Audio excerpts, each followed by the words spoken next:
Le don d'organes, c'est le prélèvement après le décès du spécifique organe comme le cœur, les poumons, le foie, les reins et le pancréas, et transporté et réimplanté chez des patients qui ont des maladies chroniques invalidantes. Il y a aussi la possibilité de faire le don de tissus, donc des parts du corps qui ne sont pas les organes que j'ai mentionnés. Ils sont les cornets, une partie de la peau, une partie de l'os, des valves cardiaques et quelques tendons. Ce type d'organes, les tissus, sont prélevés typiquement quelques heures ou quelques jours après le décès. Donc c'est un sujet qui est très très important, notamment en Belgique, parce qu'en Belgique, il faut savoir qu'il y a 1500 personnes qui sont sur liste d'attente, c'est-à-dire ce sont des personnes qui ont des maladies incurables dont seule transplantation peut les sauver. Enfin, il faut savoir en Belgique qu'il y a plus ou moins 900 dons, 900 transplantations qui sont réalisées par an, donc il y a quand même une grosse différence entre la demande et l'offre. Donc depuis 1986, il y a la loi en Belgique du opting out, donc qui dit mot consent. Après, il y a des nuances, bien entendu, on ne fera jamais rien à l'encontre de la vie des familles, à l'encontre de la vie des proches. Pour être un petit peu plus pointu au niveau de la loi, donc toute personne de plus de 18 ans qui est depuis plus de 6 mois en Belgique est potentiellement donneur d'organes. En ce qui concerne les enfants mineurs, donc de moins de 18 ans, à partir de 13 ans, ils peuvent aller faire une déclaration comme quoi ils sont pour le fait de donner leurs organes. Les potentiels donneurs des organes solides sont exclusivement patients qui sont sous temps vital maximal en soins intensifs et qui malheureusement vont décéder. À partir du moment où le pronostic vital du patient est clairement engagé et malgré tous les soins, comme a dit le docteur Arcès, il n'y a plus rien à faire, on va tout doucement commencer à aborder donc, le sujet du don d'organes avec les proches. C'est ça qui est très important en fait, de son vivant, de pouvoir avoir l'opportunité de discuter avec ses proches, avec sa famille, avec ses amis, pour qu'au moment où la décision fatale malheureusement est là, les familles, les proches peuvent, dans des situations très difficiles, dire « oui, je sais, on en a déjà discuté, il est pour le don d'organes, il était pour donner ses tissus et ses organes » ou « non, je sais, c'était catégorique, il ne voulait pas en entendre parler ». Parce que c'est vrai que ça permet aux proches, notamment de devoir éviter de prendre des décisions difficiles. Est-ce qu'il voulait? Est-ce qu'il voulait pas? Je ne sais pas en fait sa volonté.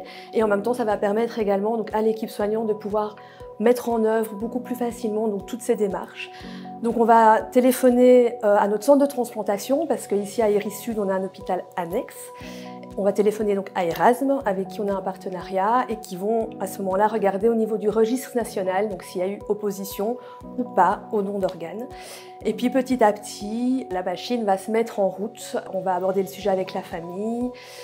Et on va envoyer les prélèvements, faire les examens nécessaires en fonction de ce qui est demandé. Donc ça peut être des scanners, ça peut être des échographies, ça dépend un petit peu des prises de sang. On a le temps, il n'y a jamais rien qui sera fait dans la précipitation. Je veux dire, c'est pas du tout le but. Le but, c'est que vraiment tout le monde avance à son rythme, dans le respect du patient, dans le respect de la famille. Au fur et à mesure, on va savoir quels sont les éventuels organes qui pourront être prélevés ou pas. Et au fur et à mesure, on va informer la famille donc, de l'échéance, donc en disant voilà, on est prêt, vous allez pouvoir dire au revoir à votre proche parce qu'on va monter en salle d'opération et mettre en place la transplantation. L'équipe d'Erasme se déplace chez nous et selon les modalités de la fin de vie, donc soit si le patient décède pour arrêt cardiaque ou de mort cérébrale, juste après, on fait les prélèvements dans la salle d'op. Après ça, les organes sont transportés rapidement chez normalement l'hôpital Erasme où il y aura un patient, le receveur, qui attend dans une salle d'op pour avoir l'organe implanté. Et je rajouterai à tout moment de phase de prélèvement la dignité du corps du défunt est respectée. Et les familles ont tout à fait la possibilité d'être à côté de le corps de proche dans les mêmes modalités d'un patient qui n'est pas un donneur d'organes. Et petite chose aussi, il faut savoir qu'un don d'organes permet quand même de sauver en moyenne une dizaine de personnes.